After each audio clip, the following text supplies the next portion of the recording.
Hello guys and welcome to the STPL Season 2 Week 12. It's the final cast of Week 12, then we'll have one more week and then we'll be done with the group stage and we'll be heading in to the playoffs now. Sorry for starting a little bit late, I think that's kind of normal for me now, so you guys should be used to that.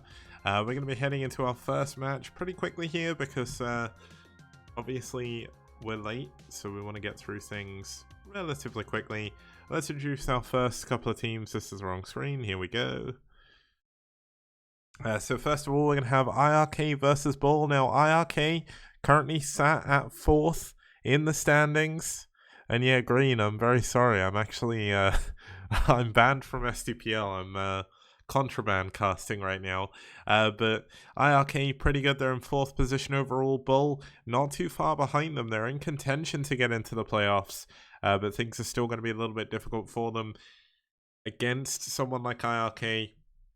iRk came 3rd place in Season 1, and we had over 20 teams in Season 1 throughout the season. I mean, it was a 15-month season, and we had a bunch of teams join and leave, but still, 28 wins overall. 21 of them in Season 1 is ridiculously good. And they have some of the best players outside of Korea on the roster, as we'll see here. Starting us off, we're going to have Outlier on Desperado versus BuLL. That's going to be a PvP. Then we're going to have a PvT between BuLL and iRk. BuLL, obviously the top Protoss non-Korean in the STPL, if you don't count Bonith, but he's actually not highly ranked. But this is going to be an incredibly important series. We're going to have Ruskig versus Ugox. Again, I have to be honest, I don't know any of those two players. I know that Ruskig stepped in for SPX. And then we're going to have a TBT between Marwin and Reyna to possibly end out the series. I guess Ruskig should be from Russia, but I don't know.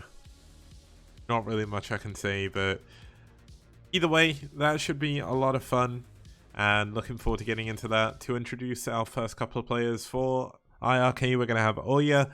Outlier has got a 50% win rate, essentially. He's 6 wins, 5 losses against Protoss, so pretty much the most average position you can be in. Hey Rob, good to see you, man. And his opponent for BuLL is going to be WaPL. Now, WaPL hasn't played too many games, and the 3 games he's played, he's won 2 of them, though, so winning 2/3 of his games, pretty good. Can't really say too much bad about that. He's been up against some good players so far in Pre and Sugo, and he's actually won both of those PvPs, so that could be kind of cool.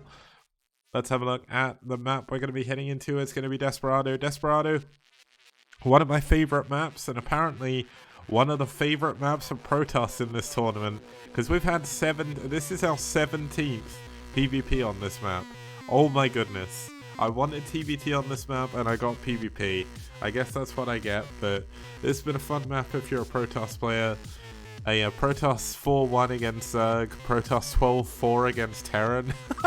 This is Protoss heaven, man. The 2 gas in the main really helping out. There's been a few one-sided matches as well, but it's going to be another PvP. The PvPs we've had have been really sick, so let's hope this is going to be a good one as we get into game number 1 between iRk and BuLL. It's Outlier versus WaPL.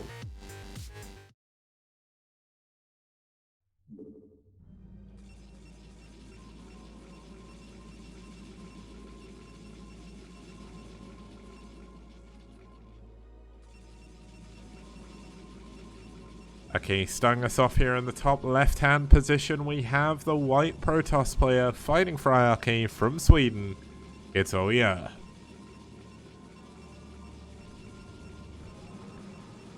And his opponent spawning down here in the bottom left-hand corner, we have the brown Protoss player fighting for BuLL.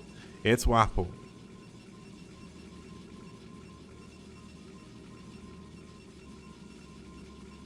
Now, PvP on this map, as I mentioned before, has been kind of interesting.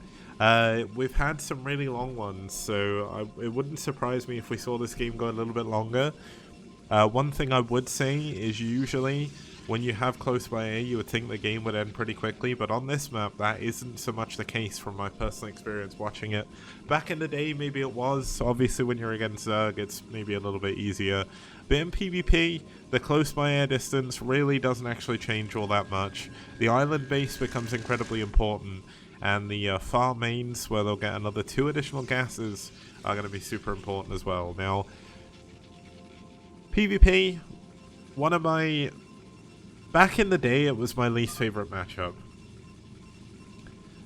But I'm really, really happy that we get to see a PvP here, because over the years, especially over the years of watching STPL, I've come to really like PvP for some reason. Like, call me mad, call me insane, but PvP has some fun moments. Now, it is a bit strange to like PvP.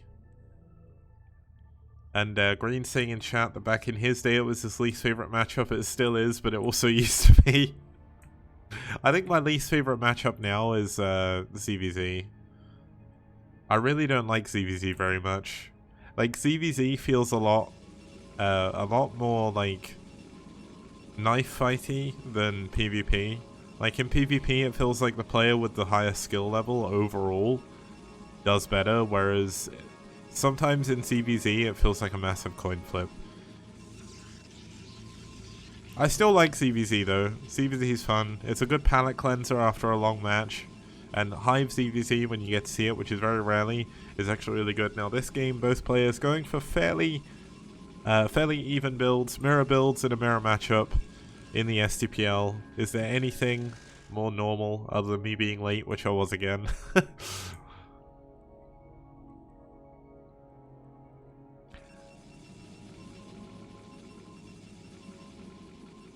Have you guys heard the tragedy of Darth Protoss the Wise? Cut down before his prime in PvP. Now, this is something I want to point out. Wapple has built his... I think this is why he put a smiley face earlier. He's built his gateway in the weirdest place. I think he thought he spawned in the other spawn. Oh my god, that's actually the worst possible place you could put a gateway. Now, the funny thing is all you're going to scout... Oh my god, he's not going to scout the gateway. He is going to be so unbelievably confused right now. He's like, wait, you've got 2 pylons, but there's no gateway in your main. What? Yeah, he did see the cyber core. Wait, did he? Oh, wait, yeah, there was a Dragoon in the main as well. My bad. Ignore me. Oh, and Lando is saying you meant gas. That's a good point. I completely forgot he killed the probe with a with a Dragoon. It's been a long day, guys. Like, forgive me. The good thing is next week I'm not working in London, so I should be a little bit more awake when I'm casting. So that's good. Because I've been waking up like super early to get really early train to sometimes get to work on time and sometimes not. So we got a robo coming in from Oya. Looks like Wapple is doing exactly the same thing. So once again, mirror builds, essentially mirror units in a mirror matchup. Now, Oya has actually got a ton of additional probes compared to Wapple. So Oya cut something, I think. Maybe he got a later robo. Yeah, looks like his robo was slightly later. But looks like both players going to be saving up for a Nexus here. We're going to have the Nexus coming down here in the bottom left by Wapple. And now... Wait, what did Oya build? Oh, Oya built 2 additional gateways. Okay, so he's not saving for the Nexus. He's going to play a little bit more aggressive. It's going to be 3-gate observatory for him. Whereas we should see Wapple go for a support bay. Although I can never be too sure what's going to happen in a PvP. Now, this Nexus is actually lower down than it should be. The Nexus should be in the middle here, but I guess maybe... Yeah, that definitely feels wrong. That feels off for sure. Now I know there's some people cheering for Net Wars. Net Wars coming up after this series. That'll be our first series from week 13 to watch. It's going to be Net Wars versus Psy. So I picked a series where, I mean, Net Wars are in high contention to be able to get in the playoffs, but if they lose to Psy, even though Psy won't make it into the playoffs, it could knock Net Wars out. So depending on the result of iRk's match as well, they're going to be in contention. But if they win against BuLL, who also... I think, yeah, BuLL are close to getting in the playoffs, so if iRk can beat BuLL, they may be able to knock BuLL out of the playoff positions, and iRk should save themselves because they won't be able to be caught up by any other team. So they'll secure their position 4th. Looks like there was a little bit of a pause in the game Robo Support Bay is done, Obs is done, and the first Reaver is out. Now going up to 4 gateways, obviously one of the gateways in an awful position. And Meta, how many 6-6 teams before week 13? Let me check for you while we're in a little bit of a lull in this game. Keep an eye on the minimap, so don't worry, I won't miss anything. Currently, we have Naz on 6-6, Net Wars on 6-6, Rev on 6-6, Red on 6-6, EF on 6-6, and BuLL on 5-6. So, if BuLL win this series, they are going to put themselves in 6-6 as well. So there's, hold on, how many is that? 1, 2, 3, 4, 5, 6 possible teams with 6 wins and 6 losses heading into the final week. Rev are currently in 7th. They're on 6-6 of course, but the game difference obviously matters in that case.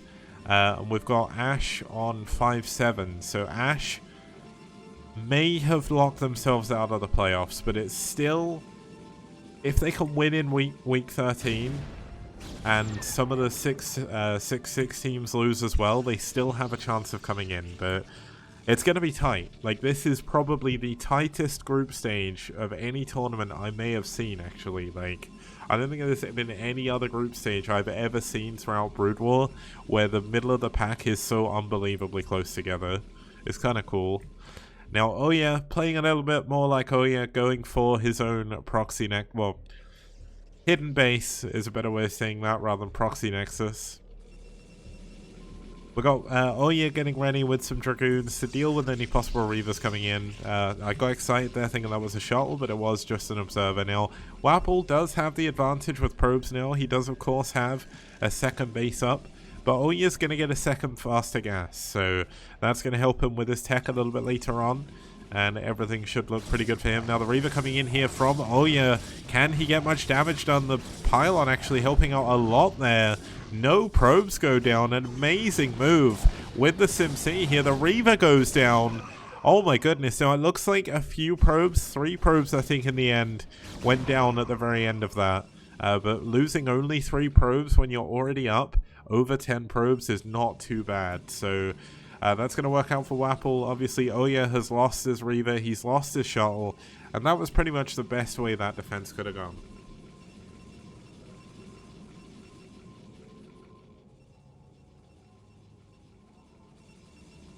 Landowner pointing out the WAPL is sick, so seems we've got a WAPL fan in the audience. I don't really know WAPL too well, but I guess you would probably know him a little bit more, given he's from like the America scenes. We've got all WAPL fans, Landowner. Okay, Observer coming in, not really going to be able to do too much. And yeah, he's from the American scenes, north and south.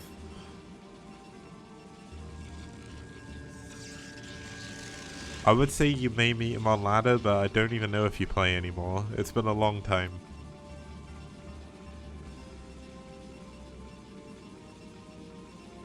Yeah, the CMSL yesterday was really sick. There were some really good games. It's kind of funny to think that this game has already gone on longer than like the majority of the games I got to see yesterday. But those were some really, really cool groups. I'll probably cast the next set of groups next Tuesday. If I've got time on Sunday before BSL, I'll try and cast some then, but it's kind of difficult to fit it in. Now,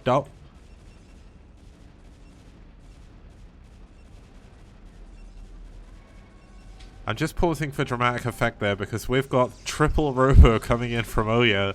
This man is going Reaper Shuttle, and he wants to make sure you know about it. Now, looks like we did have a probe at the front, the Reaver. And there's no Reaver in the shuttle, funnily enough, despite the fact he has triple Robo, so I'm not sure what we're going to see here, but triple Robo means there's going to be a ton of Reavers, a ton of shuttles, and Ouya, I've mentioned this before when I've been watching his games, but genuinely, Ouya is one of the more offensive players, and when I say offensive, I don't mean like actually like horrifically offensive. I mean like he plays very aggressively. Saying he's offensive is kind of wrong. But he plays so aggressively and he plays these weird styles. And I mean Mass Observer would be quite funny as Buena mentions, but I definitely think it's going to be Mass Reaver. Now, this is going to be the first... Oh my god, losing the first Reaver. Not good. Especially when you're so far down in Reaver...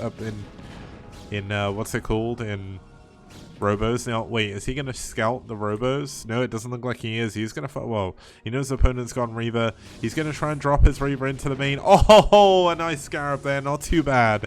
Going to be able to do a bit of probe damage. Not a ton, but still more than nothing. Now, Ouya's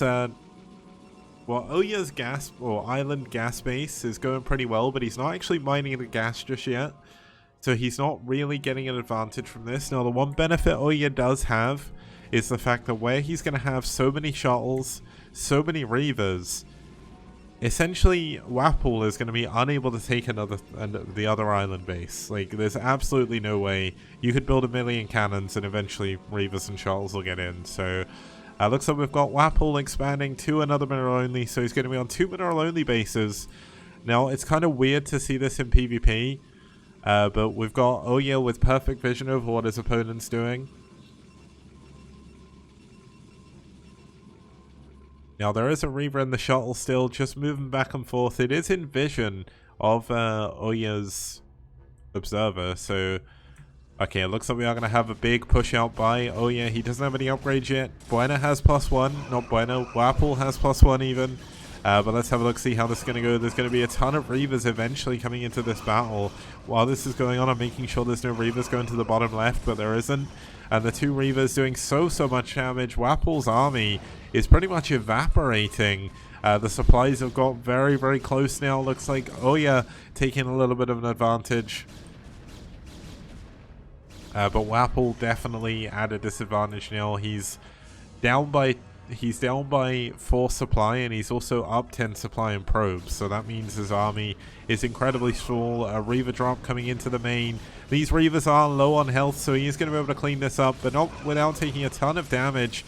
Now there is Storm here for Wapol. That's going to help him turn the tide a little bit. Wapol does get back that supply lead. But looks like Ouya continuing to push forward. Ouya needs to be careful though. His supply is dropping and dropping. It feels like he's being dropped somewhere, but he isn't. I don't understand how he just lost so much supply. That's crazy. But just look how many Robos there are. Sorry, look how many Reavers there are. There's 4 here already. There's another shuttle. There's 2 additional shuttles coming in. He's going to have 6 Reavers and 3 shuttles, man.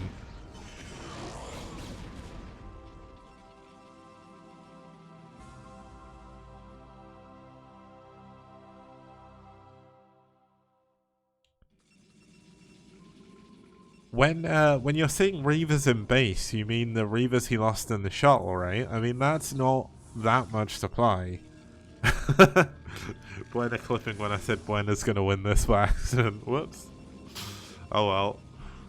Cherish it, Buena. Maybe you can do some video editing as well to put your name in the top right, and then it'll look like it's you playing. Okay, so we've got 6 gateways for Wapol. 7, 8, 9 gateways from Wapol now. He's going to +2. Storm is obviously done for him. No Stargate, but here we go. Triple Shuttle Reaver coming into the main base. He can actually just target down all of the tech if he wanted to. And that, oh my god, there's so many Scarabs coming off. Not even, the Reavers don't even have enough room. Oh, this is all the Reavers. Okay. Oh, he brought in a Dragoon as well, but oh my god. Look how quickly the Nexus dies! No way! Oh my goodness.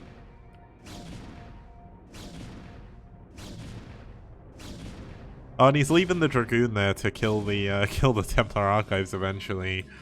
Oh my goodness. What a ridiculous, ridiculous drop.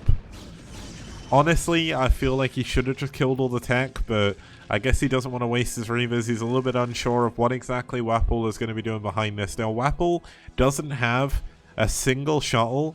He does have a 4th base down here now. Oh my goodness, no. No, he is going to fly straight into the army. This is going to be so huge. He's going to lose 5 Reavers, 6 Reavers in a shuttle, and his supply plummets. What a misplay. Lol from Ouya. As he knows he's just messed up really badly. Oh my goodness.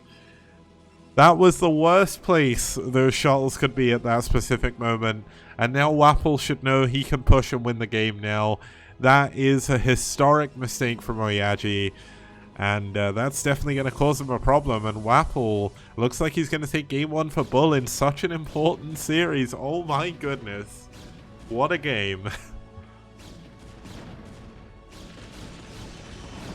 Okay, so what's going on? We've got the Archon coming in and dying immediately. There is still a lot of Reavers. He does not have the Scarab damage upgrade for some reason, though. If you're going for this many Reavers, get the Scarab upgrade. Like, come on.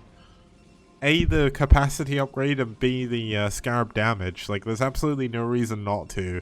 When you're building this... Okay, so he is getting... I think this is the damage one. So it's a little bit late. He definitely had the money to do that sooner, but when you're kind of flying around a lot, you kind of forget what's going on. But 5th base coming in from Wapple down here in the bottom right. Oya finds himself a little bit trapped on 3 bases now. And yeah, +5 Scarab capacity would actually be good in this situation, because the amount of time you spend actually getting Scarabs back when you could just be firing Scarabs. Then you don't have to worry so much, but here we go, another drop coming into the main. There's not actually that many probes here, so he's going to circumnavigate past the main for now. Go into the 3rd base. No, he's going into the 4th. Oh, Reaver dropping off. That Reaver Scarab is going to bug. Oh my god, what? How is that Reaver Scarab going off? That is not right. That's not what happens. And oh dear. Oh my god, he gets a storm off with the dying breath of that High Templar. Yeah, I don't understand how those Scarabs were hitting. Like, any other map, that Scarab would have missed. That was a god Scarab, man.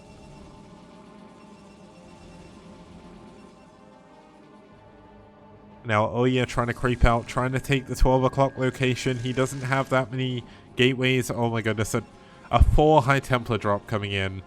Why would you bother dropping 4 High Templar? Just take 2. Like, are you gonna like quad storm with this before it goes down? This is such a risky play. You need some High Templar back at home. You're down 50 supply.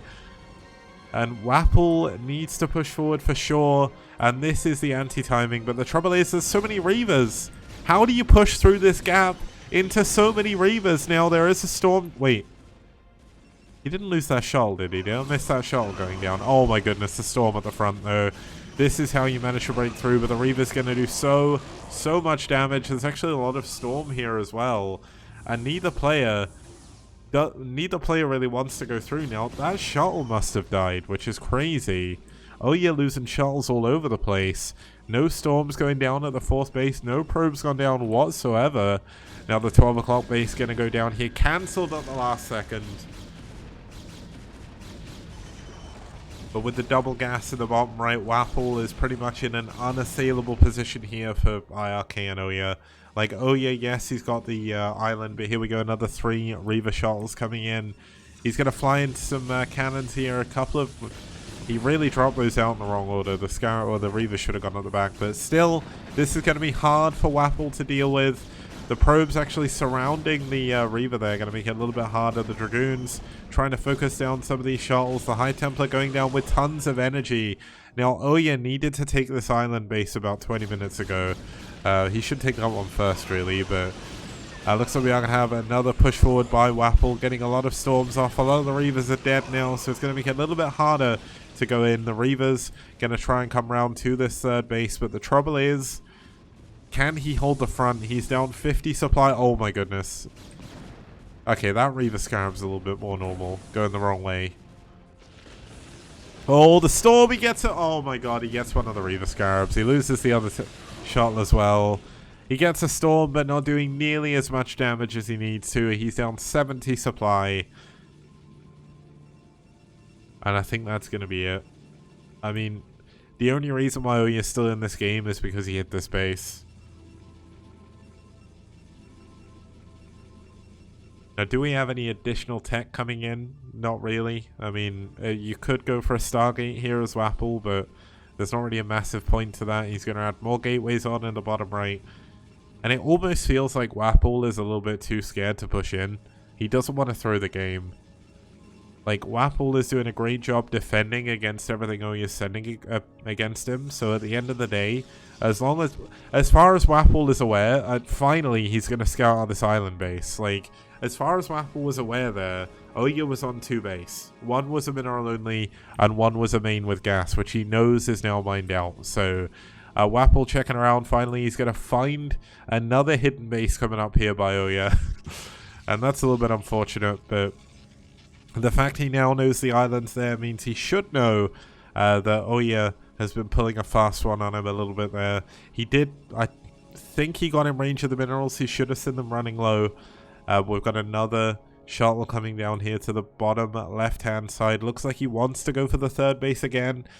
It's kind of funny how Wapple has got so many probes, yet his main is still not mined out. He's not really needed to go mine there, so why would he? Now it looks like we are going to have Wapple pushing up to the top left-hand corner. Seeing if he can put in the final blow. There is a triple Templar drop here with a Zealot. He's going to try and go and defend his 3rd base, or his, I guess his 4th base now. But looks like, oh my goodness. This man has 9 Reavers. He has 9 Reavers defending the choke. You cannot push in to 9 Reavers. He has to just pull back. Looks like we are going to have an Archon and 3 Zealots coming up here in the top right. A shuttle going in, but losing the shuttle again. Going to storm quite a lot of the probes, but unfortunately, a ton of cannons going to keep the other ones alive. And yeah, I mean, Oya maybe overdid it on the Reavers. I mean, Reavers are pretty good, but are they good enough to kill that many units? Like, he can't push with these units. That's the problem. He can pick them up in shuttles, but what's he gonna do with them? Okay, finally. So we're gonna see Oya take the other island. Like, there's not really any way for Wapple to attack this, so Oya can stay in the game a little bit longer. Although finally we have Wapple going for some shuttles of his own. I mean, he needs to. He has to try and get to kill his opponent. Like, he can't attack through this area. There's just no way. Like, you cannot push this. Now, Oya gonna load up in 3 shuttles again. That's 6 Reavers. Or 5, apparently he doesn't want to load the last one. And another 2 shuttles coming in. Oh my goodness. You've heard the phrase Doom Drop, but have you seen this Doom Drop? This is literally his entire army right now. Or not entirely, but close enough. Oh my god, is Zealot going to run in? He's just dropped all the Reavers, or put all the Reavers in shuttles, and Wapple's going to push in. Oh my goodness, he's going to have to unload them all. Green asks why do dropships cost gas but shuttles don't. It's because shuttles are worse. But we got a lot of Reavers here. Wapple's still trying to push forward. You know what I really hope doesn't happen? The Wapple's suddenly like, oh my god, I've lost the game. I've lost my entire army. I don't think it's going to happen, but the storms have been impeccable as he pushes forward here. He's still got 3 ready. No, 2 ready, sorry. He's going to get more and more Reavers. Oh, you're down to 80 supply. 78 supply. There's 2 Reavers. Oh my goodness. That was... that was not a good engagement. Now, he's gone from having 11 Reavers to having 3. So, yeah. I think this could be it. Wapple, he got a perfect engagement there. Even though he traded all his army away, that's all he needed to do. He's got 1,000,000 gateways back at home. Wapple knows it's 100% over here. It's all good. Now, we're going to have another drop coming in. It's going to be intercepted by more Dragoons. Like, I don't even want to know how many shuttles died this game. Like, can someone after go watch the VOD and count it for me? Because I really want to know how many Reavers and how many shuttles have died. Because there's just been so many of them. So many of them dying right next to Wapple's bases. Meta, the reason why he's not going for shuttles is because he doesn't need to. At the end of the day, the only way Wapple can lose this game is if he throws it away. That's it. Oh, you're staying in because at the end of the day, he's still mining from 2 bases, nearly 3. Now, Reavers, there's going to be another 4 Reavers coming into the other main base, but there's a million Dragoons up here already. He's getting in another load of shuttles, another storm going. Oh my goodness. There's just too much. There's too much Wapple and not enough Oya. And that's it, surely. Oya needs to give up at some point. Like, there's no way he can keep going. There we go. GG. 26-minute PvP. Don't say we never get any long games. And I mean, admittedly, that wasn't the closest PvP in the world, but genuinely, that was pretty awesome. We saw a million Reavers die, a million shuttles die, and Wapple pretty much had the perfect defense the whole time. Now let's go to a very quick break, and we'll come back with game number 2.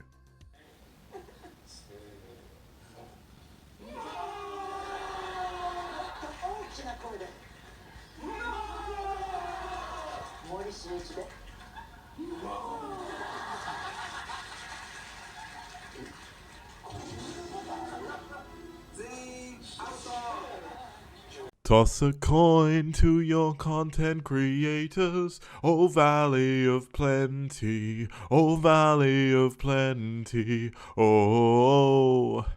Toss a coin to your content creators, a friend of humanity.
Okay guys, welcome back. We're going to be heading into game number 2 of iRk versus BuLL. For iRk, we're going to have Mr. DeWalt. Mr. DeWalt is rank 5 in the STPL. I know this is ASL, but unfortunately he's not that high up. But still, rank 5 is incredible when we've been having incredible players in the top 10 and all throughout the tournament actually. He's currently 12 for 6 over Terran. He's got a 79% win rate overall. And without a doubt, he's one of the best players in the foreign scene. Someone tuned in for my break and thought this was just like weird stuff.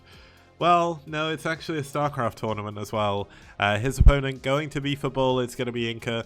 Inca's got a 50% win rate over 6 games. We've not really seen too much of his TVP, but he did lose the only one he played against. But okay, Inca is officially like one of the most unlucky Terrans in the entire tournament. The last TVP he played was against Bonneth. He played Bonneth and now he's got to play DeWalt. Oh my goodness. Like, poor Inca. Someone type F in chat for him because, man, that's horrible. But let's have a look at the map they're going to be playing on. It's going to be Neo Outlier. Neo Outlier for TVP. We've not had too many of them, but Terran have won both of them. Ziggy beat Bug and Pinkbrush beat Zinkler. And you saying no one type F. Oh my goodness. So mean. But let's get in. Our Neo Outlier is actually really fun TVP. I'll let the map speak for itself as we get in. It's game number 2. It's DeWalt versus Inca.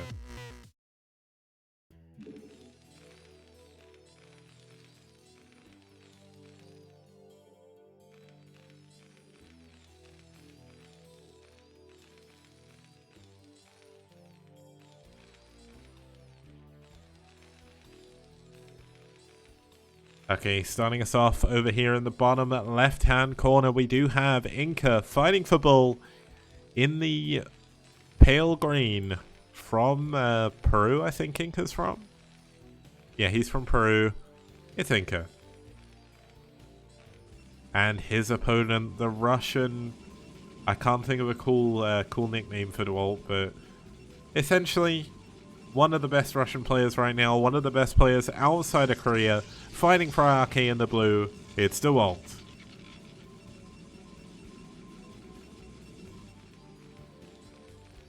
Now, Terran versus Protoss is one of my favorite matchups, and I never usually like to call things too early, but statistically, based on all the experience of watching both of these players, DeWalt should have a very high probability of winning this game. Inca, though, still has a chance. I've said it before, and I'll say it again. It's a best-of-1 format. Anyone can win in a best-of-1, depending on who essentially prepared for the map the best. And that's one of the reasons why I like best-of-1 more than best-of-3 in team leagues. Best-of-3 in team leagues, like, sometimes, like, I'll watch, like, VWCL, and you can see a matchup of, like, two players who are clearly mismatched, and it's like, well, it's obvious who's going to win this. Like, there's no, like, tension here, because essentially over a best-of-3, the better player should always win. But in a best-of-1, anyone can win. Like, you prepare best for the day, and that's it. You know, you can take down anyone. We've seen Favorite take down Scan. We've seen, like, tons of really good players lose to just better preparation. Like, if you don't prepare for the map you sign up for, and especially because the maps are known beforehand as well, and I mean, technically, maybe 1 in 1,000 games, I may beat DeWalt in a best-of-1, but I'm not good enough to, like, prepare something that's good enough to beat DeWalt, whereas a lot of the players in the STPL are. That makes the difference. Now, I'm not so sure on whether or not this depot is actually going to make the gas mine faster when you got 3 there, but he is going to go into a factory behind this. Now, going to be a factory expand because he has pulled off of gas, but he has got nice SimCity so far. Factory on the way.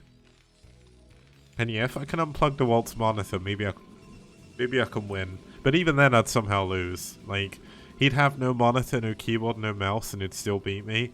Like, I'd somehow blow up all my own buildings. That'd be good. Now, DeWalt, meanwhile, is going for gate into core, or gate gas core. He's got his first Dragoon finished. His Zealot is on the way. Now, has Inca got the micro that we need to take down DeWalt's Zealot? It's going to be really difficult. DeWalt, obviously one of the best players outside of Korea. And there is absolutely no way I'm playing 1,000 games with DeWalt. Although maybe I'd be a god by the time I was finished. But nice, oh my god, DeWalt with a nice micro on the probe, blocking the Marine from being able to get away from the Zealot. Another Marine is going to go, oh, the Marine's so close to death. But the trouble is he's built the factory too far away, so he can't defend it. The Dragoon coming in as well, going to make this very, very difficult to deal with. Now, nice pull on the SCV. He's going to block the, oh my god, the Dragoon gets out. That's it. That is absolutely insane, but DeWalt managed to get his units through. A nice drill by Inca, going to be able to get him on top of the Zealot, but unfortunately, DeWalt's units are just covered in butter. They're just slipping through absolutely everything. Inca has lost so much mining time by doing this. He doesn't even have a tank on the way. He's been so busy microing his tank here, microing his SCVs. And if this machine shop goes down, so does the hopes of Inca in this game. DeWalt looking to expand here on 29 supply. A little bit later than maybe he wants to, but he was microing at the front. The Zealot finally goes down, and there is 3 Marines, and there'll be a tank here as well. But I mean, realistically, does Inca stand much chance to get much further than this? I don't really think so. It's going to be so hard. You're down in tanks, you're down in units against a player who's had absolutely no problems whatsoever in the game. SCV goes down, not going to be able to scout the fact that DeWalt's expanding as well. And I mean, if DeWalt just pushes down this ramp at the right time, he's going to be able to take out the tank. And the second that tank dies, I think Inca's going to jump out the game. It's so difficult to play from this position. Like, it's hard enough to play early game Terran versus Protoss against a Protoss player who's better than you without having all of this happening. Now, Inca has skipped over the minerals over in the top left because he wants to try and go for another scout, maybe go for a hidden base. But look at this, the tank's going to go down. DeWalt with perfect timing, moving in at the right time, going to kill all the Marines as well. Is he going to even lose a single Dragoon? Looks like he isn't. Great pullback on his Dragoons here. Going to clean all this up. GG, Inca taps out. Didn't quite make it to the 6-minute mark, but what a great played game by DeWalt. And yeah, that was certainly a little bit unfortunate for Inca. I mean, it's just the way things go sometimes. You can't really help it. You're against one of the best players outside of Korea. Like, what are you meant to do? Like, genuinely, DeWalt's PvT as well is just like outside of PvP, which I would say, maybe I'm wrong, but I would say that PvP is DeWalt's best matchup. But then PvT is definitely like his second best by far. He plays really well unless he Bermuda recalls himself, but that doesn't happen too often. Now we're going to be heading into our third game. We'll do that straight away. We're going to have Ugox versus Ruskig. Now, both these players don't have much of an introduction to be had because neither of them have actually played in the STPL so far. One is from Peru, one is apparently from Sweden. Ruskig is Terran. So, let's have a look at the map stats. We're going to be going into New Tornado. New Tornado, one of my favorite maps from the pool, but it's been a little bit one-sided in PvT in favor of Terran. But Protoss definitely working their way back. I'd say Bonith is slightly better than DeWalt, but DeWalt in the STPL has done better overall. But Bonith and DeWalt are definitely close. Like, they're both really, really good Protoss players. So, but let's head into map number 3. It's New Tornado. It's going to be Ruskig versus Ugox on New Tornado. Yeah.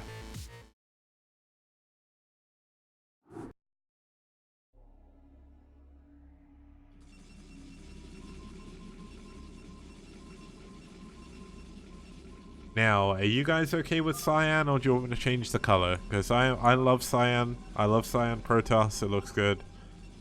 So,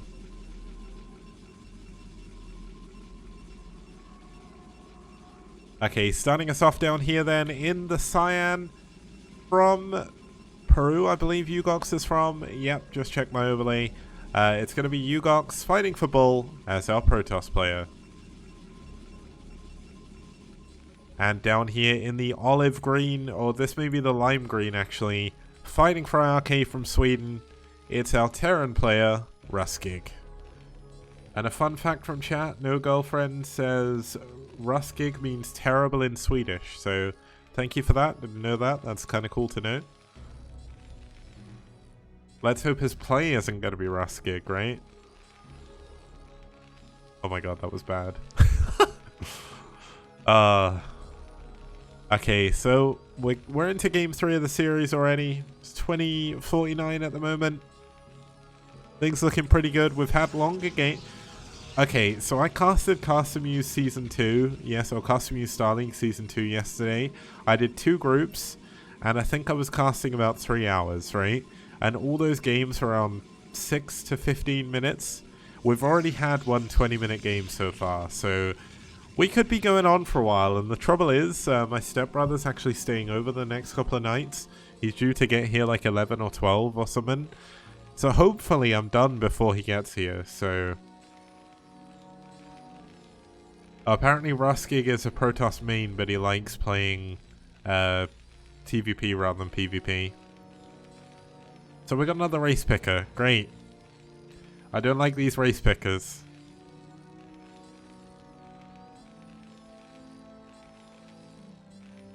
Now, one stat I just want to go back to while we're waiting here for sort of something to go on. We're obviously looking at the win streaks at the moment. To point out, the current top win streak is Bonith. Bonith is an incredible player. We've got Norgrim from iRk at 6-0 as well. Like, we're not going to see Norgrim today, but he is overall an incredibly good player. DeWalt isn't actually far behind on these win streaks either, so looking forward to seeing that. When we actually look at the win streak against Terran, DeWalt's got the highest. He's 6-0. Now, that isn't current. So unfortunately, he has dropped a game against Terran since he got that, but he's at the top of the leaderboard for that now, which is kind of cool. One of the things I want to do in between the break of Season 2 and 3 is do some like general stat screens, like leaderboards essentially, because I feel like in the main overlay there might be a few too many stats, and I feel like having something you can look at outside of the game or outside of a cast would be a little bit better, but I'll see what I can do. I'm currently working on redesigning all the overlays for Season 3. If you want a sneak peek at that, you can check out the Patreon. How long will this break be? When you say the break, do you mean the break between the playoffs and the normal games? Or do you mean the break between Season 2 and 3? We've got Ruskit going for a Command Center expand, by the way. Sorry, a factory expand. Ugox is doing 1 gate gas core into expansion on 23. The gap between Season 2 and 3 should only be about a month. That gives me a little bit, well, it may not even be a full month actually, it depends on how well everything goes. Like if I can get everything done on time and I get a little bit of downtime between the seasons, I'll be quite happy. But in between I am going to still be casting. I've obviously got the Cast from You Starlink Season 2 to cast, and also I'm going to be doing some side events for a little bit of moolah, so that should be a lot of fun. And in the side events we'll see a lot more maps as well, because I've got ideas what I want for the Season 3 map pool. But it looks like we are going to have 3 gate, by the way. But I'm not 100% decided on the maps just yet. There is an interview I did with Team Liquid that should be coming out, or with TL.net, that should be coming out fairly soon. I don't know when it's coming out, but Taito interviewed me, and I speak a little bit about my map selection process. I think a lot of people don't realize how much conscious thought I actually put into it. I think people think I look and go, oh, weird map, let's do that. But it's not like that at all. I won't go through my interview answer because I got a little bit wordy in that, but hopefully you'll understand a little bit more about why I picked the maps I do. But that was really good Marine micro, as Green pointed out, blocking that Dragoon in, and Ruskig doing pretty good so far. He's going for an FD push here. Oh my god, there's even going to be a probe going to get caught out by the Marines. He is going to have to push up onto the high ground from here. That all mines on the ramp is going to cause problems, but looks like good target firing by Ugox. Should make this a little bit harder, but as soon as this tank gets on the high ground, as soon as he gets siege mode, I know he's a way away from it yet, but if he can hold this position, he's going to be in a really good spot. Like if you get a tank up here, if you mine this ramp and you stay there, you're blocking the Protoss opponent from being able to get around here. Now, it looks like he doesn't want to overstay his welcome. He's going to go back home, get a few additional units. This Hero Zealot going to eat up both of the mines. Landowner saying this map looks so favored for Terran. It really isn't. This is actually a pretty good map, PvT. But it's just in the STPL, it's been a little bit favored for Terran. Looks like we are going to have Ugox, though, going for a counterattack. He does need to, but wait. The tank sprite never usually goes over the bunker, right? Or am I imagining things? Is that how that works normally? I have never noticed that before. Oh, the mine. Wait, this Zealot's eaten 3 mines now. How is it still alive? Oh my goodness. But the bunker getting it focused down here. The tank in the back sieging up. Going to be able to take down 1. Oh, not getting any of the Dragoons, so he is going to pull back. Wait, what is this Dragoon doing? Oh my goodness. That was a real bad misclick.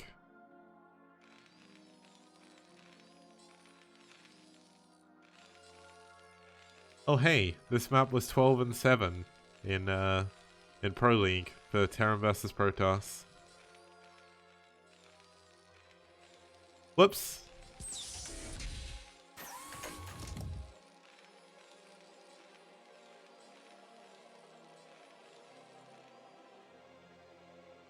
What a shame. A map where Terran's actually favored over Protoss. Huh.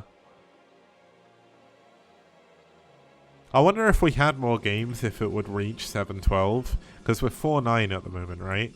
I think we're 4-9. Yeah, we are. So 4-9 is kind of that ratio. So in terms of what's going on, we've got a dropship coming in here from Ruskig. He's flying straight into 3 Dragoons, though. Oh my goodness. What is it with people losing drops by flying them in the wrong place today? Not a good map, not a good day for dropships. Let's just throw that one out there. Shuttle's going down. And Hooty Hoo thing, that dragon control is pretty ruskig. Ruskig meaning terrible in Swedish.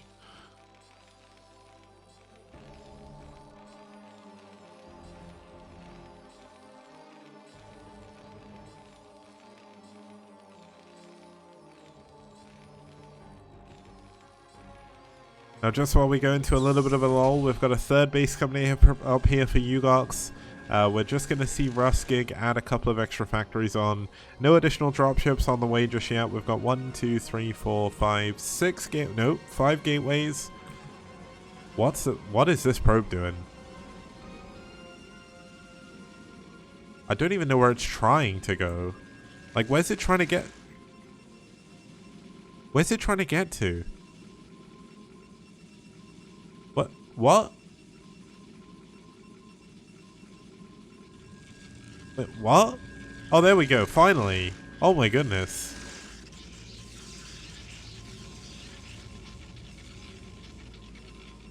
I've never ever seen that bad of a... Well, I've seen it happen on a bigger scale, but I've never seen it happen with a single probe before. Now, Ruskig is actually going to be hiding a base in the top left-hand corner. And green, Lucky Noob isn't here because there's no Zergs in this matchup. That's what it is.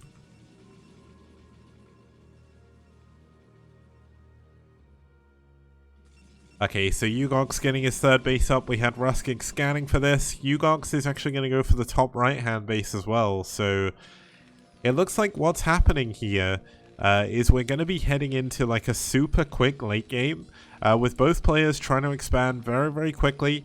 Both of them getting a ton of buildings. Now Ruskig scanning, checking for any army. He wants to try and get on that high ground. Going to be unable to do it for now. But essentially moving straight past the mid game into the late game is not something you often get to see.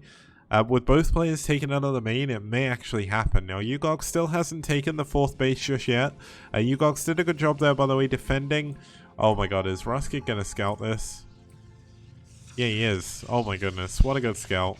Scouts the gateway, scouts the DT. Next, well, he doesn't scout DT yet, but he will. DT will scout him in a second. But the probe in the top right needs to stay alive. He should realistically be looking to add on a couple of cannons up at the top of the ramp, make it very difficult for his Protoss, his Terran opponent to go in. Now, Ugox really wants observers. Like, he's queuing 4 right now. He's just built another one. And he's already got 1. That's a DT. That's a DT. Okay, so he's only got one observer at the moment. He's got 2 now, but I was like, why is he building so many observers? That's like observer man. What was I watching yesterday where someone had like an observer farm? Essentially? Oh, that was BSL Ghost League, I think. Someone had like 5 observers in the same spot. Yeah. I forgot where I was watching it. I was like, it can't have been Custom Use Star League. Like, there's no way Jaehoon or Snow would have done that. But yeah, that was a little bit funky. But the fourth base coming up here for Ugox. Ruskig able to get units up here, or SCVs up here to the top left. He's going to take this high ground here, going to secure his position. With the DT coming in, taking down... What? Okay. That was a misclick. I don't think this map was in the OSL. No, it wasn't. The map you're probably thinking of... wait, so which OSL finals are you talking? Are you talking 2010 or 2011? Or 2012, whenever the TVing OSL was? Oh, we've got a lot of self-damage going on here. Neither player likes their own army, but... If I remember rightly, in one of the finals, it was Pathfinder Jade, New Bloody Ridge. Yeah, TVing was 2012. The other finals, I think, was in 2010. It was the back... No, Bacchus was where he beat Stork. Can't remember. Maybe 2011. It was the Jin era OSL, I remember that. Oh yeah, Jade, Ground Zero, Pathfinder, and New Bloody Ridge, I think. And then the other one was Gladiator. Oh, that was the one he won against Stork. Ah, Sniper Ridge was the other map.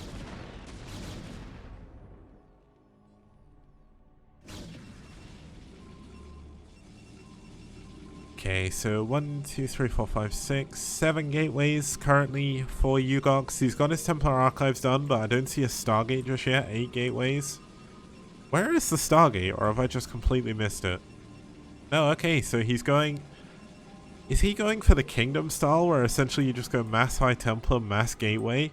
That's not a terrible style. It's hard to play, though, and that's the reason why a lot of people don't do it. Like, because after the kind of revolution in TVP where Terran players realized they didn't actually have to push.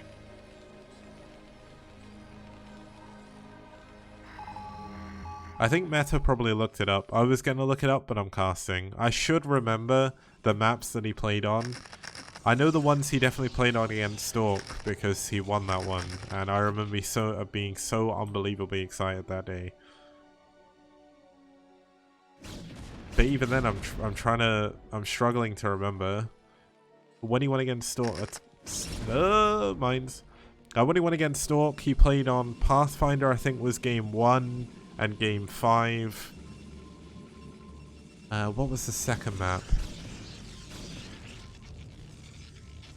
Third map, I think, was Gladiator.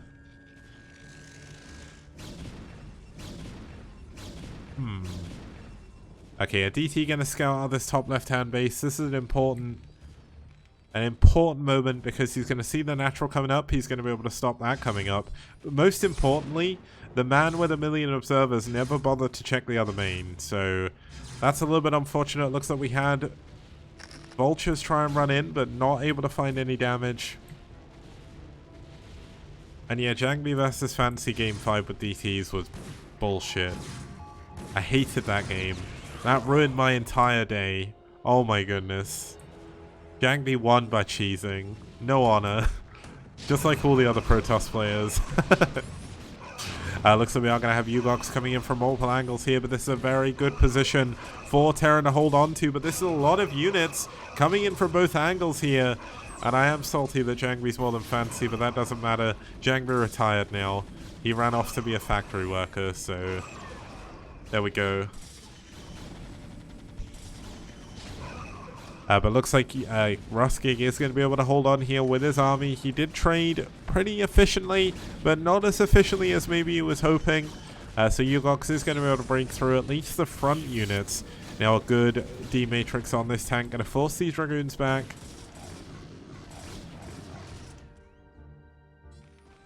Now it looks like he did save his command center up here in the top left, so that's a bonus. But for some reason Ugox is into, I'm going to rally into your main mode.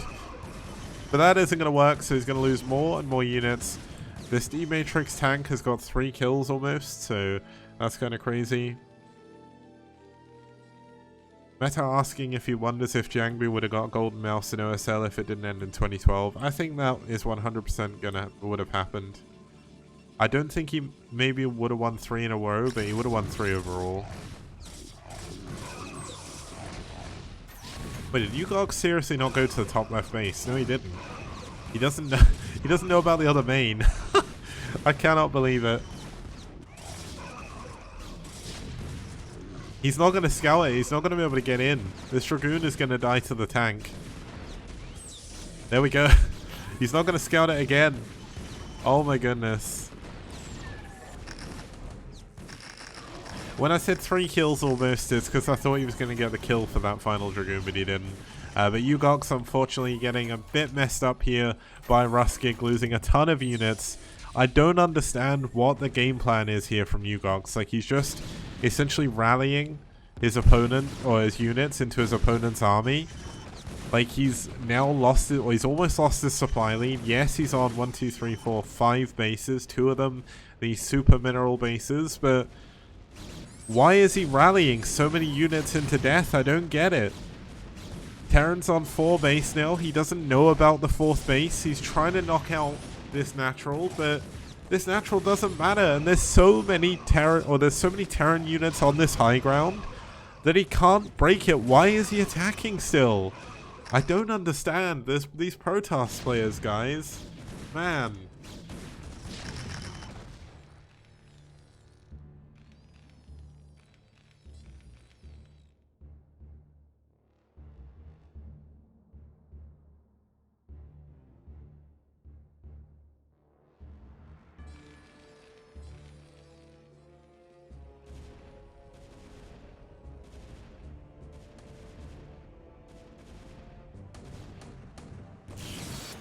Okay, there we go. Looks like we're going to have another couple of D-Matrixes coming in. Triple D-Matrix at the front. He is going to be trading so unbelievably efficiently. 2-1 is done. 2-2 is done for our Protoss army, but does it matter? Oh my god, this is a nice flank though. Ruskig could have put himself in a bad position here. He's only on 130 supply. He's not got that many siege tanks. And all of a sudden, Ugox, rallying all his units to his opponent's main, is able to come in with a big flank here. And he's going to get all of these siege tanks. Now, Dragoons continuing to, I think, be rallied over here to the top left or something because they keep running over. And Ugox is going in with another attack. Like, what? He just doesn't stop. He never stops going. Now, he is going to try and break this position. All the tanks from down there are going to go... Gonna go down, but still there's a lot of tanks. They have 2-1, zooming on all the way out here, so well, not all the way out, but a little bit more so we can see what's going on. 4 tanks should be enough to hold on to this, but nope, 5. For some reason the Dragoons the tanks not on the high ground. And apparently Ruskig is a Twitch chatter. I didn't realize he was around. I recognize his name now. That's where I recognize his name from. But mine's going down on the Dragoons. Ugox continues to rally his units over or something. It's either that or he's just boxing his units and A-clicking. Maybe he thinks he's just incredibly far ahead. I don't know. But is he finally going to scout? He is. He's finally going to scout the other man. Oh my god. Oh my god, the storm. Oh, the storm's so good. Looks like Ugox should actually be able to break this. This is working because Ruskig threw away like 10 tanks in the middle of the map. He's going to lose another 4. This DT worth its weight in absolute gold right now. This is the assassin. Now, there's still a good number of factories up here, so he can't break the base immediately. But look at this. He's still rallying units over. They just keep coming in. It just keeps coming. It's Lancer X. It's the Lancer X play. All Ruskig had to do was just defend, and he just didn't do it. The constant counterattacks, the constant rally by Ugox coming in, really putting a rein on Ruskig's parade. Now, Ugox now is going up to 7 bases as well. Like, this is how you beat Terran on this map. You just constantly, apparently, flood them with units. You make sure they can never properly defend anywhere. And he's going to get 3 factories over here in the top left. He's killed the expansion. And that's it. Oh, a mine drag on the tank survives. He didn't drag the mine far enough. That's it. Ugox has got 129 APM. And you want to know why that is? You want to know why that is? Because he's not actually attacking with anything. He's just rallying. Like, he's rallied into the opponent main for so long that he hasn't had to press buttons anymore. Yeah, this is definitely Ruskig's game to lose. If he'd have defended better, if he'd have had the tanks on the high ground, if he'd have had walls and everything, there would be absolutely nothing Ugox's style could have done here. But congratulations to Ugox. Like, to do what he's done and get away with it is incredible. He's going into carriers as well. He's only got 1 Stargate from what I can see. Oh no, 2 Stargates. Oh, he's got 2 carriers already. Here they go. They're going into the natural. I mean, Ruskig is no longer mining. Well, he is, but not really. GG. Ruskig taps out. And Ugox takes game number 3. Now, the important thing to note about this, guys, is if iRk do not win this series, they have a chance they will fall out of the playoffs, depending on how everyone else's games go. Wait, it'll put them on 7-5. So, no, they should still be safe. But a win here for BuLL will put them in contention for the playoffs. So, I don't know what to say. Like, genuinely, this is such a crazy series. There's been so many really weird games. And let's give the win to Ugox there. Let's go for a very quick break. And when I'm back, we'll go into game number 4. It's going to be Marwin versus Rainer. It'll be a TBT. And it's going to be on BlitzX. Another TBT there. See you guys soon.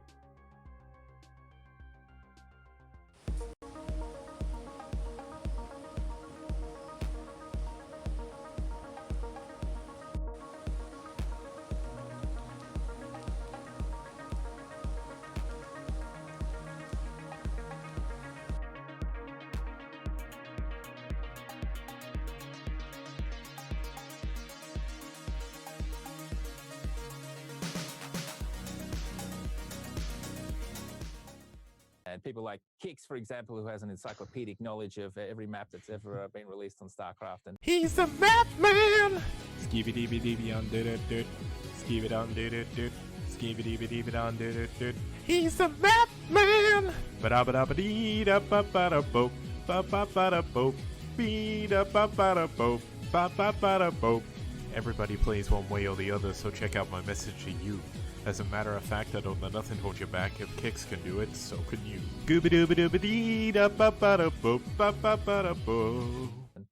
Please don't listen to him for maps. Yeah. Okay, we have a ton of Matcherino codes still to use, so I'm making this quick video to show you how easy it is to actually use them. So you click the Matcherino link, it brings up the Matcherino page. In the top right, you hit sign in. You sign in with whatever you want to. In this case, I'm going to sign in with Twitch. It'll take you back to the page, and then if you hit contribute, you put in the coupon code LSTPL. You can put a comment if you want to, and you can hit contribute right there, and it'll add it to the prize pool. Easy as pie. Okay, it's time for a quick tip. Here we have Neo Outlier. I'm going to show you how to get over these temples with a probe. I'll also do it with an SUV and a drone as well. So what you do is you essentially send the probe up to mine, you press stop, and you go to build a pylon. Now you build the pylon underneath you, so essentially it's going to push you, then you spam. Okay guys, we are back and we're going to be heading into game number 4 between iRk and BuLL. iRk are currently down 1-2, so it's going to be super important for Marwin to win this game.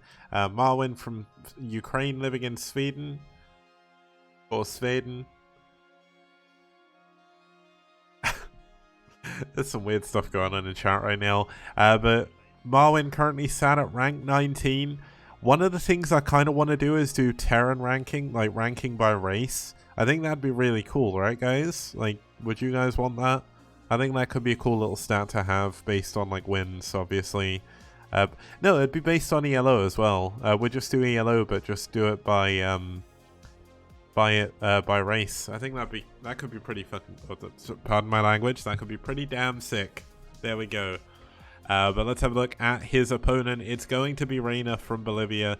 Rainer, pretty good player. Both of them around 50% win rate, but Marwin definitely with higher ELO at the moment. So Rainer is currently ranked 47, but that's still really high. There's over 300 players in the ELO database, I think it is, which is kind of crazy to think. We've had some amazing games, but he is 2 for 7 against Terran. Terran versus Terran, definitely not his best matchup, but I do like how Meta says is that a Chicago gangster from the 30s. He does kind of look like a mafia guy, I'm just gonna say. I think he looks really cool though. Rainer's got a really sick picture. But let's have a look at the map we're going to be going into. It's oh wait, we're going into Neo Outlier, not BlitzX. Wait. What was map 2? Oh, we've seen... I've messed this up. I've picked Neo Outlier twice. I've just realized. It's BlitzX next, I'm fairly certain. Let's quickly... You're going to get to see something really cool here. Watch this. So... Waffle won game 1. DeWalt won game 2. Ugox won game 3. And here we go, BlitzX. It's going to be TVTX, as I'm now going to start calling it. We've had a lot of TVT here. This map was pretty favored for Terran against Protoss, but early on, there was definitely a problem for Protoss. They didn't quite get how to play the map, and they kept dying to drops. But Protoss have been doing better now, but it is a TVT. The longest game of STPL history has been played on this map, clocking in at just over an hour and 5 minutes. And that was a really, really sick TVT between J1 and Kiko. So hopefully we're going to have a good... Wait, J1 and Kiko was actually quite recent. I thought that was ages ago. Wow.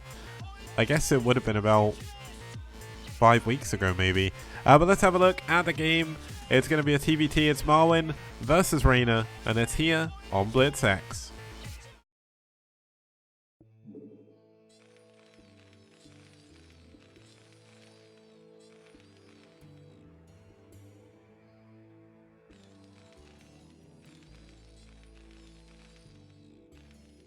Okay, starting us off here in the top left-hand position, we do have the Red Terran fighting for iRk from Sweden. It's Marwin. And I don't even know if I'm saying Sweden right in Swedish, but it's Sweden in the UK. And his opponent spawning us here in the top right-hand position from Bolivia for BuLL. It's Reyna.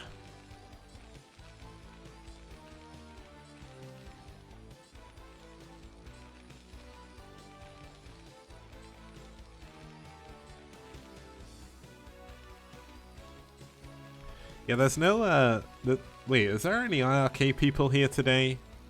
I don't think there is. Trouble is, Age, the clan leader of iRk, has apparently been so busy with work recently that he's not actually had that much time for Brood War outside of Sundays, which is when all the clan wars go on. So, like, he's apparently he's spending a lot of time with his girlfriend when he's not working, and he's working a lot. So, the fact that he still gives up his Sunday throughout all of that to essentially herd a bunch of cats around in 2 separate team leagues is pretty impressive. And Hiramu saying, disappointed in Age choosing a girlfriend over Brood War. Well, it's true. But some of us just don't have the same amount of passion as some other ones of us, so that's how it is.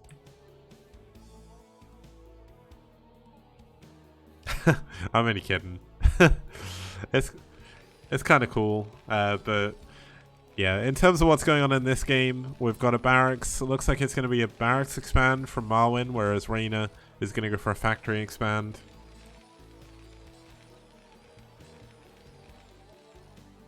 Marwin going to get in for a pretty quick scout. He scouts faster because he wants to go for a 1-rack fast expand. You kind of need scout to know what your opponent's doing pretty early on.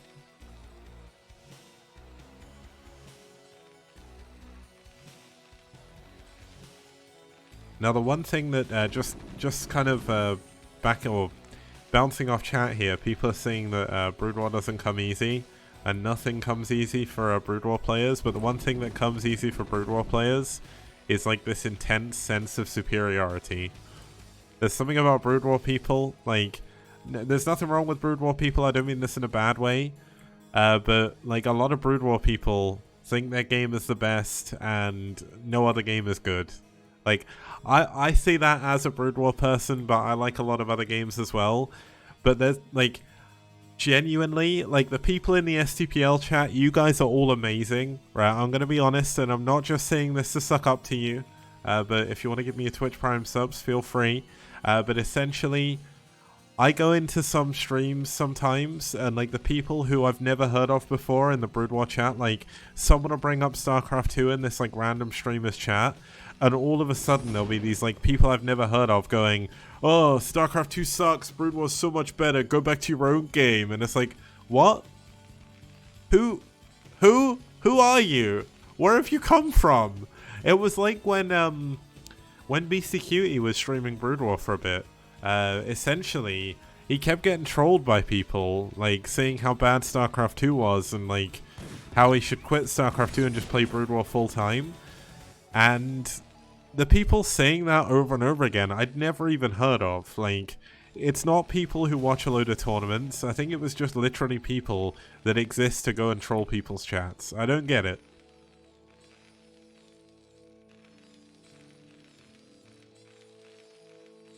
Like, I'm just gonna say this, you guys are fairly respectful, and I believe all of you are nice people outside of the STPL chat. If you're not, then if someone reports you to me, I'm gonna be very disappointed. And I'm gonna look at you with a really, really big, like, scouring face. But if you guys keep it respectful, you make the Brood War community look better, and that means more people will want to take part. If people see those idiots, like, if they see those, like, random people acting, like, super highly superior to everybody else, acting as if they're, like, God's gift to the earth, people are just gonna not want to take part in our community, and that's what we want to do.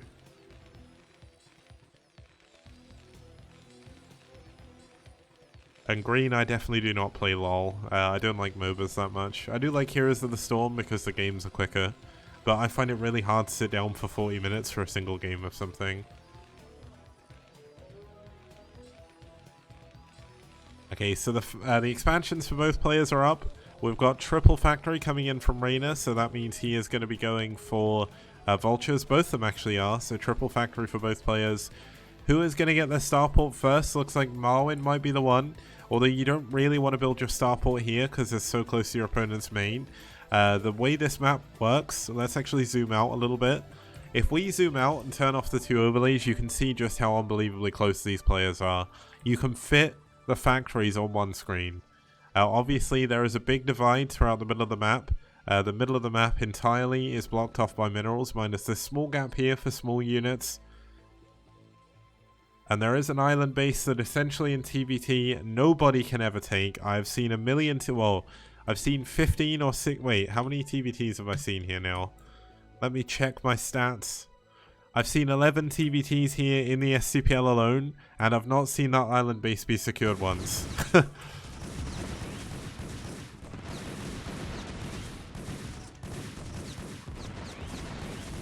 Now Vulture on Vulture in the middle of the map. Looks like good target firing by both players, going to make them trade pretty equally. But the advantage goes to Reyna as his units rallied in a little bit quicker. Now Marwyn is going to be in a lot of trouble here. Now he does have the bunker. He does have some Vultures left. But he's down in supply now. Reyna taking a big victory here. Now one thing to remember, guys, if BuLL can win this game, they are on match point. And if they take down iRk, they're going to give themselves another chance to get back into the playoffs. If they lose here, their playoff chances are essentially quashed. They'll still be close, but it's going to be a lot harder to get into the top 8 with a loss here. But if they do lose this individual game, we will be going to an ace match, which is pretty sick regardless. So whatever happens, whatever the outcome of this game is, it's going to be cool. Now, one thing that you guys might not know, small units can get up these stairs. I don't know if you guys have ever seen it happen, but Marines and Lings and stuff can walk up.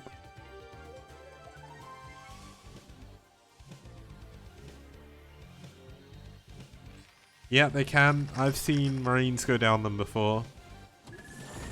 Dragoons can't come down the, it's too big. Dragoons definitely cannot fit down the stairs. It's only small units that can go through. Like, you can sneak a ghost up here, for instance.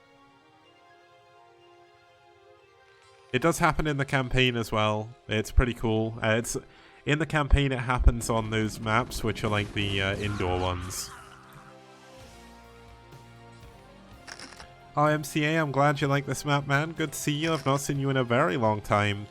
I know you've been less active, at least on TL, once you stopped developing MCA launcher. So, well, I don't know if you're still developing or not, actually, but I used to use MCA. And now we've got Marwyn pushing forward. Is going to be able to clean up the mines outside of his base.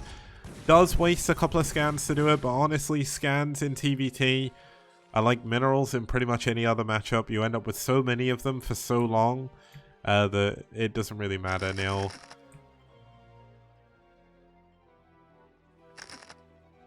We've got Vultures heading into the middle of the map for Marwyn. He needs to make sure he uses all of his mines here now. One tip for any lower level Terran player, or when I say lower level, I actually mean lower level than me, because I'm pretty lower level already. In TBT, you essentially do not want to ever have a vulture die with mines. If a vulture dies with mines, it's not done its job, and you've done bad by it. You've done it wrong. You need to make sure you use every single mine, especially in a TBT. Mines are essentially free scans until your opponent clears them up, and that's it. Now both, oh, we got vultures coming into the natural here. Sorry, I missed this. Here we go. They are going to be able to get in. They're going to do a bit of... okay, they're not actually going to do that much SCV damage. Not enough anyway. Marwin, remember guys, started with a Romrax fast expand. And he is now down in SCVs over Reyna. And Reyna hasn't got in to do any damage. But it looks like Marwin going to come back in here again with another drop. Going for Goliaths on the third base here from Reyna. That's going to help even up the supply count a little bit. Goliaths trade incredibly well with vultures as well.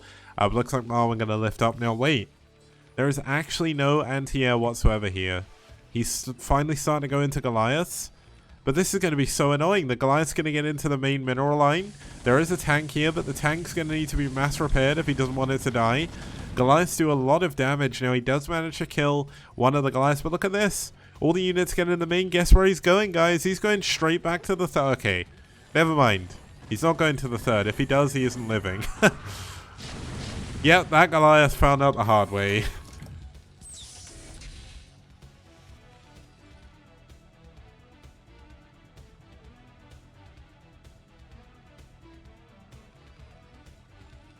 Now, obviously, dropship's going to be super important the longer this game goes on.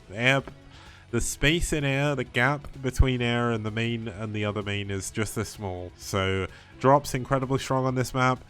There's not really that many bases here, so even though we did have the longest game in STPL history on this map, we're probably not going to see another one, I think, like that. I mean, we could do.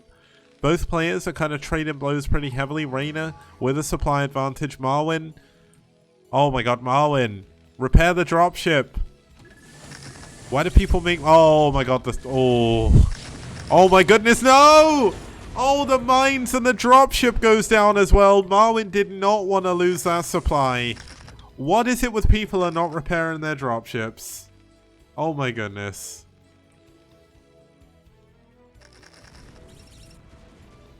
Oh, units coming in from Reyna. Gonna eat a couple of mines, take a little bit of damage. Marwin gonna move out onto this high ground. It's gonna be tanks versus tanks in a really awkward position. Let's see if Reyna's able to push forward here. Looks like he is gonna push forward pretty nicely. It is 102 supply against 84. So definitely favors Reyna. Reyna up nearly 20 supply and workers though.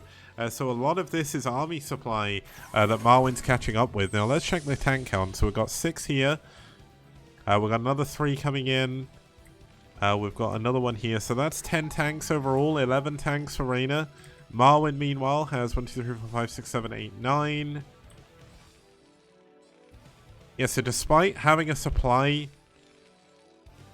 advantage of nearly 20 and it's not nearly 20 workers, but here we go. Looks like Marwin going to push forward. If he can clear up these tanks by Reyna without taking too much damage, he's still in with a shot in this game. But you can see in the minimap that Reyna is trying to take the base in the bottom right hand corner.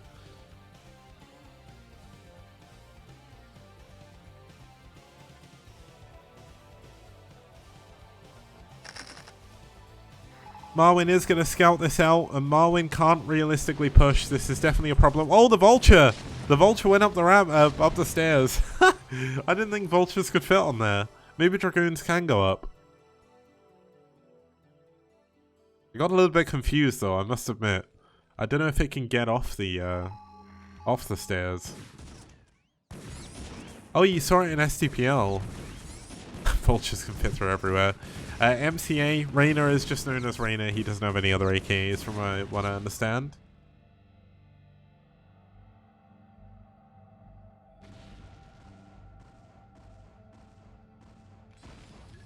Now something is being attacked. Okay, so it's the barracks flying in. You can see that Marwin has got an SCV down here, but essentially all Reyna needs to do is put a single tank here, or even one here, or like anywhere in his main essentially, and he blocks this expansion. But Marwin going to look to push forward in the middle of the map. We've got, oh, I thought there was going to be tanks going over mines there. That would have been interesting, but does need to be careful. Marwin's still at a supply disadvantage. He's down by 33 supply now. 10 of that is in workers, so 20 of that is going to be in units. There is a lot of vultures here for Reyna, which obviously does help in the supply count. But Reyna down on his 4th base now. Looks like Marwin going to try and expand behind this as well. Now, Marwin honestly shouldn't be trying to push here. He should defend this location, look to defend his 3rd base, and try and split the map. If you split the map, you can win TVT late game. Now we've got how many armories for Reyna? He's only got 1 armory, but he is going into a race switch here. He's got his silently landed as well. We're going to have a 2nd armory coming in. But his 1st armory is not upgrading anything, whereas Reyna has just finished +2 attack. So he is going to have a little bit of an advantage moving into these engagements. +1 armor is good in the super late game of Vulture versus Vulture, but looks like we had another drop getting completely decimated here. The dropship going to go down, and that's unfortunate here.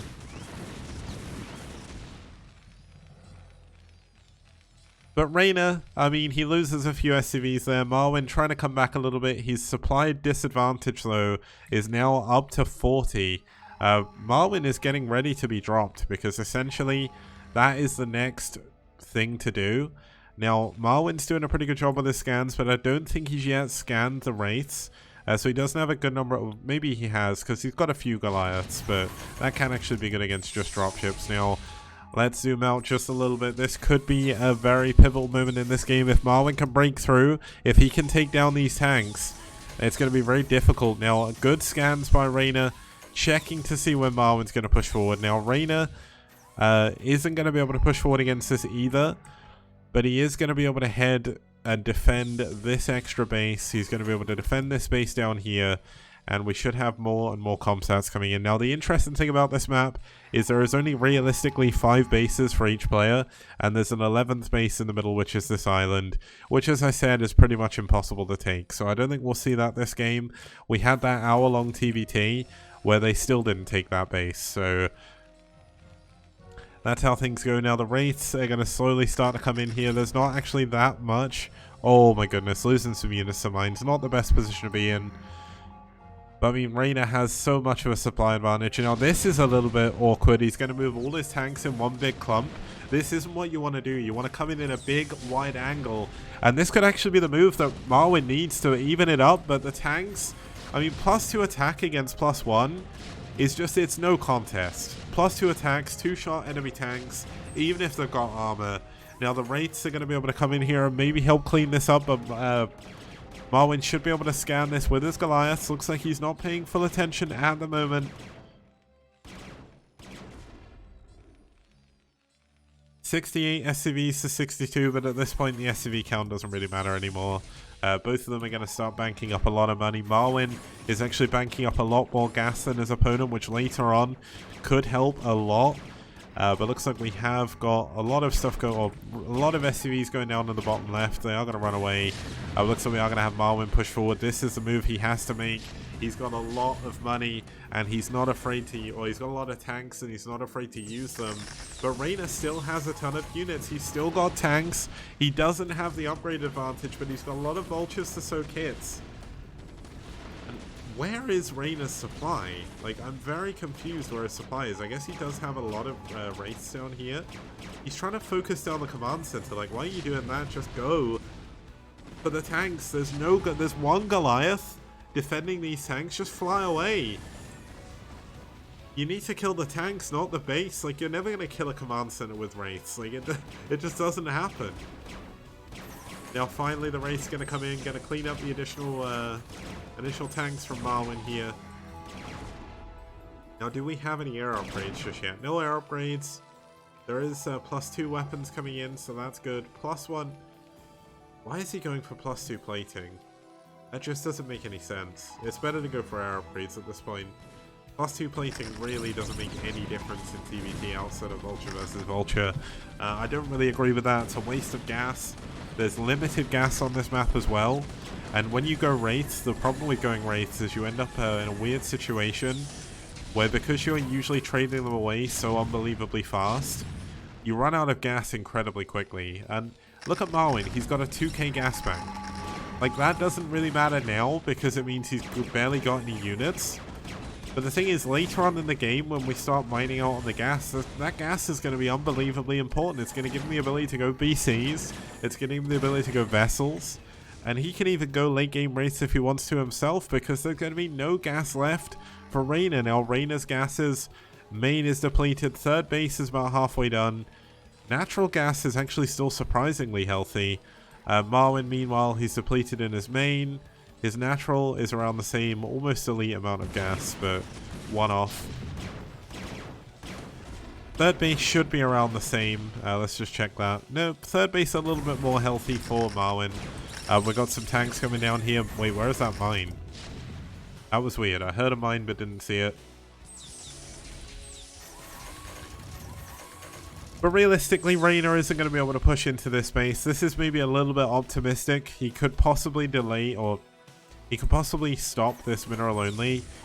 But at the end of the day, a mineral only base doesn't matter in a TVT. Not at this point. Late game it does, because you go back into vultures. But while Marwin's got 2k gas, like, any minerals are just entirely pointless. Like, he needs the gas, he needs some minerals to rebuild tanks. And Reyna, if he pushes in here, is going to find himself losing a lot more units than maybe he wants to. Now, there's been no drops coming in from Marwin whatsoever since those failed drops in the early game, so that's a little bit unfortunate. We do still have... Okay, it looks like he's going to go... No, he is going to mix in some dropships. We're still going Mass Wraith. Now, I think that's going to start causing him problems. I did mention this before, but essentially if you go Wraiths, if you lose the Wraiths, you are going to be in a very bad situation because you'll have no gas bank, you'll have no gas. And guess what, guys? Turrets cost minerals and they counter Wraiths. And there's like a mineral only base that he's mining. So there we go. All the Wraiths going down in the bottom left-hand corner. There is still a good number of tanks. Reyna still continuing to add vultures at this stage. Vultures not that great, but where he's spending so much gas on other things, he can't, or on Wraiths, he can't afford Goliaths. Now, Marwin could actually be coming back for a comeback here. He still is down on supply, but he's doing really, really well. He's pushing forward every time. Oh, the mines! They were good mines on the Goliaths. And with 2-2 done for Reyna, he is actually trading a little bit better. 3-1 has come in, but honestly, 3-1 doesn't make a huge difference. Either way, the tank is going to get one shot. Essentially, all you need to do is get +2, because tanks have 150 health. Tanks deal around 70 damage, 75 with +1, but they've got like, I think they've got like a base armor. Yeah, they've got base armor, so that keeps them alive. You can't one-shot the tank, unfortunately, but you can two-shot them.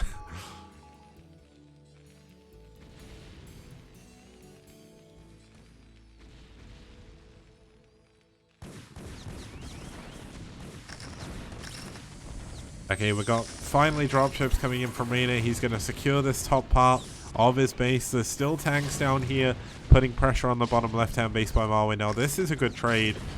Able to tie up the supply a little bit. He's gone now to, well, he's now back to 30 supply down, but definitely not as bad as it maybe could be. But all the Goliaths have gone down throughout this. So these two Wraiths, they're going to be able to clean everything up. We've got some Goliaths waddling down, but Goliaths are incredibly small, so...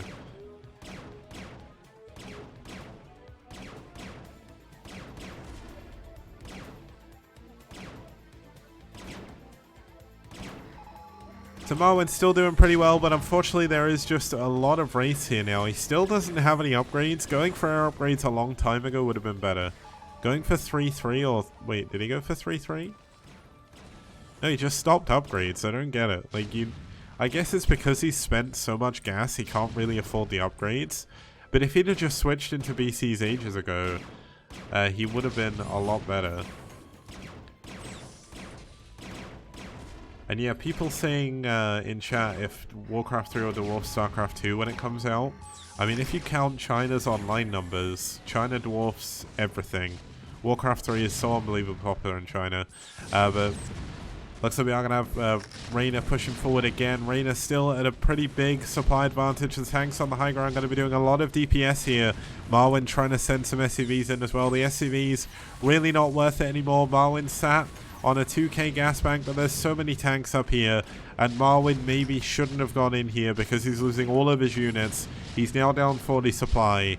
And I think maybe this could be the straw that broke the camel's back in this game, because I don't see Marwyn being able to come back from this. He's mining out all of his gases, although this gas is still pretty healthy. This gas is okay. Looks like we finally have the naturals mining out. The third is close, but we've still got a lot of gas here. But this has been a pretty sick TVT. Maybe not as many drops as I would have liked to see. But Reyna now up 50 supply. Marwyn maybe played a little bit too overzealous here. I think he thought he had enough to go and win the game, but he didn't. Now look at this. Reyna going to come in at a perfect angle. Going to get a position over the SCVs of Marwyn, but no, Marwyn still with good defense. He's holding on. SCVs coming out the front. Going to be using those. Oh my god, that's going to be a double kill. Oh, that was close.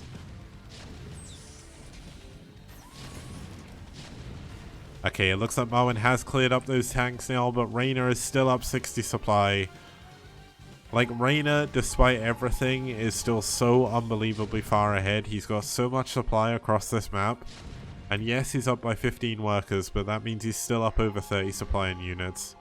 And Reyna's played this pretty well. To go up against Marwyn, one of the best Terrans outside of Korea, is pretty sick. Like, Reyna's done an incredible job here. Well deserved. He's had not the best luck in TBT so far, but he's really showing his true strength in this game so far. Like, look how many tanks he's getting. There's just so many tanks, like crazy. What the hell? Apparently there was a StarCraft 2 TBT today between Tai 2 and Innovation, and it was best of 5 and end within 15 minutes. That is so anticlimactic. I hate TBT in StarCraft 2, but let's not go into that. This is TBT in one of the greatest games ever made, so...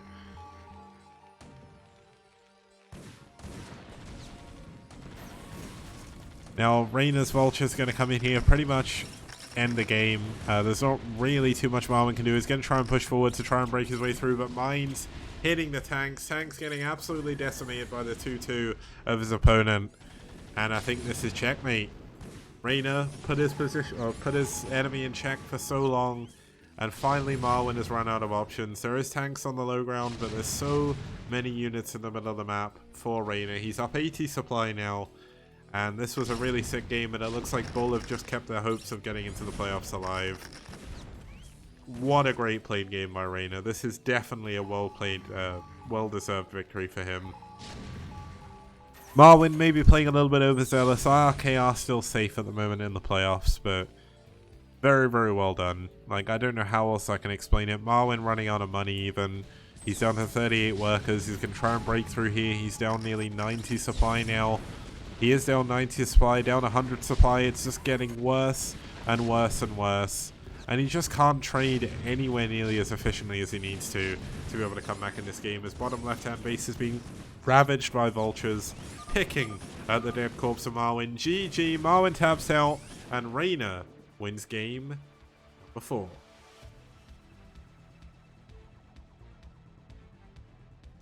Okay, so that is going to be the end of our first series today. Let's actually bring up the results. Then what we'll do is we're going to reload the overlay. We'll look at the results at the end of week 12, because that's obviously a very important milestone, and I want to kind of look at them before we go into week 13. So let's head into the results screen. Then I'll look to reload everything, but that is not what I want to show. There we go. What I need to do is set my overlay up so it appears in different windows. If I can do that, my life would be so much easier. That's a lot of work to do that. But either way, 3-1 victory for BuLL. We're taking a win over a very, very good team from Season 2. I mean, DeWalt getting the only win for iRk, given the players, isn't super surprising, but still, an incredibly well-played series by BuLL. Ugox, Wapple, Reyna, all very well deserved wins. Cannot take anything away from them. Now, Has that definitely added to the... Yeah, it's added to the database, so let's quickly bring it on over back to me while I reload everything. Then we'll have a look at the Week 12 results, then we'll go into a little bit of a break to give me a chance to get a drink, and we can get set up for the next series. But let's have a look at the team rankings again. Thanks to all the follows we've had today, guys, means a lot. But looking at the team rankings at the end of Week 12, so after that series, BuLL are going to move up to 9th. They're going to knock Eternal Friends down into 10th. So they've not quite made it into the top 8 playoff positions. But look, okay, let's count into the final week how many teams are on 6 wins, 6 wins. Or 6 wins, 6 losses, right? So the top 4 are pretty safe, like regardless. No, if iRk lose their next series, they could actually still go out in the playoffs. Oh my goodness.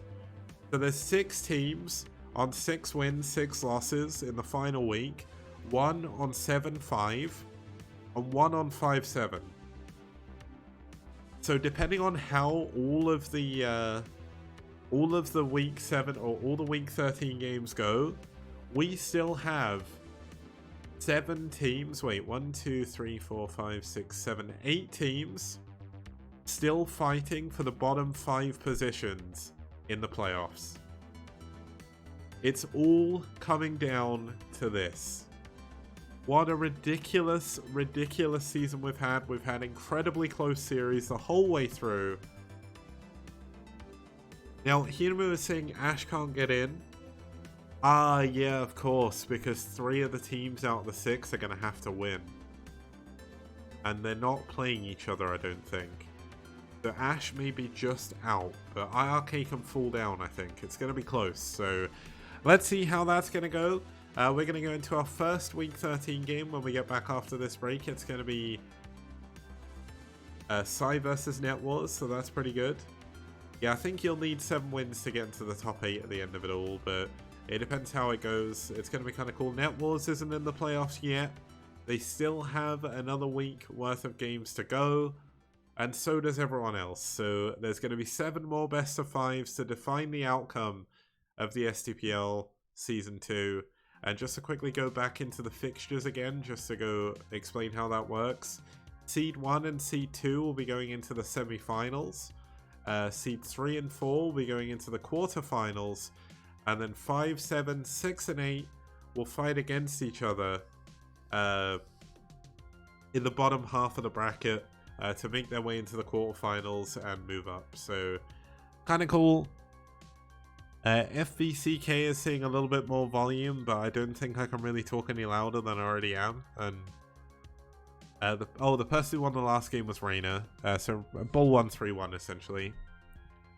Yep, that's going to be it for our first series of today. We'll be back with series number 2. It's going to be Net Wars versus Psy, and it's going to be one of the most important games in Net Wars Brood War history in STPL, because if they can win here, they may just secure themselves a place in the playoffs. If they lose, they may very well lose their spot in the playoffs. It's so tense, so much importance on these next 7 best of 5s. And we're going to get it kicked off in just over 5 minutes. See you guys soon.